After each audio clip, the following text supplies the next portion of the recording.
It is I, John Reagan, the uncommon voice for the common man, with today's Thursday tirade. I have a few words for Mexican President Felipe Calazone, which is Spanish for calzone.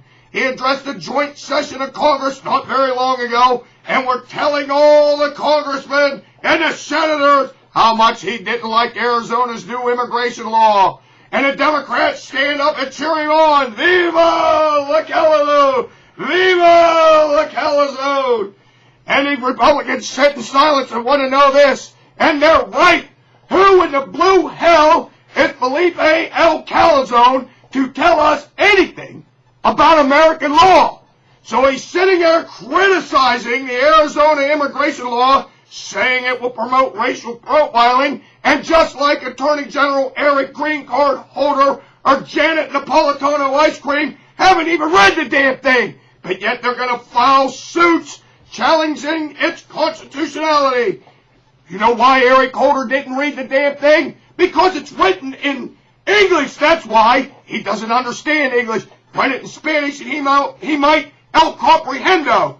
Listen, I've had enough of this damn Mexican president telling us about our laws. Now, anybody with any sense would ask him about his immigration laws. So why don't we just take a look at them, shall we? Let's go down to the south of the border, to the border between Mexico and Guatemala. And there's a river between the two. Now, how Felipe Calazone solves his immigration problem is this. He just puts the Mexican troops on their side of the border, and when the Guatemalans or anybody from Latin America or South America try to sneak across his border, he just guns them down in cold blood. That's how he takes care of his immigration problem, and he has the gonads to tell us how to do our laws. He should just shut up his mouth and go back to Mexico and get the hell out of here. And then, on top of this, that insult to injury says we should ban assault weapons in the United States. And the Democrats cheer him again.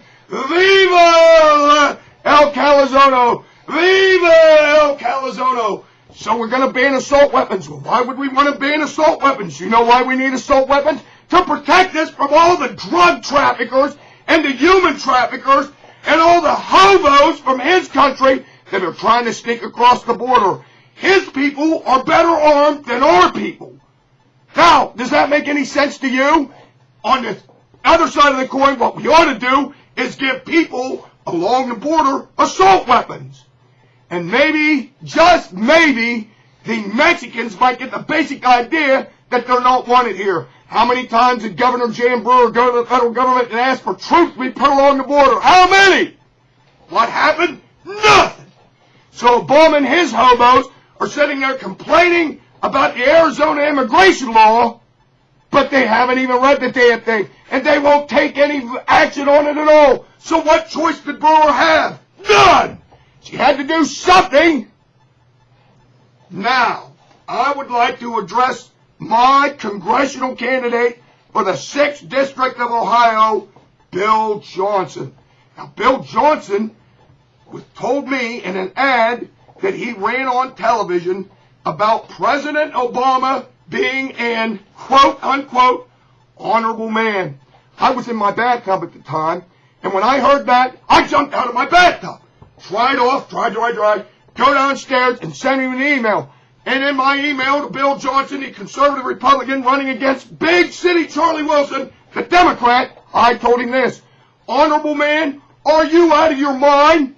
Do you like being called a teabagger? Obama has repeatedly called people in the Tea Party movement teabaggers. Do you understand what that means? Well, I'm a Christian man, so I really can't tell you, but I will say this. It's a part of a human male anatomy dangling in front of your face. I'll leave it up to you to decide which one. But at any rate, it's a derogatory term, and Obama has said this repeatedly about the people in the Tea Party. Is that the acts of an honorable man? He also referred to white people as typical white people. That sounds like a racist comment to me. Is that the acts of an honorable man? What in the hell is Bill Johnson talking about? I guess I have to vote for him because he's a Republican. He's supposed to be conservative. But I sent him an email. I said, enough. You're out of your mind. Now, I'd like to close with this little comment, if I may. Now, I really haven't got anything against Mexicans, and I don't have anything against legal immigration, but I got a big problem with illegals. I think that these people are breaking the law and should be arrested and put in jail for 2 years and fined about $1,500. Maybe that would give them the basic idea that you have to do it legally. But that being said, we should try and expedite the way that these people can get into this country legally and build the damn fence. Well, that's all I got to say for today. Join me next Thursday for another tirade. Until then, this is Ronald Reagan telling you now what Benjamin Franklin told King Louis XVI when he had an illegal immigration problem. And he didn't do anything about it, and he chopped off his damn head.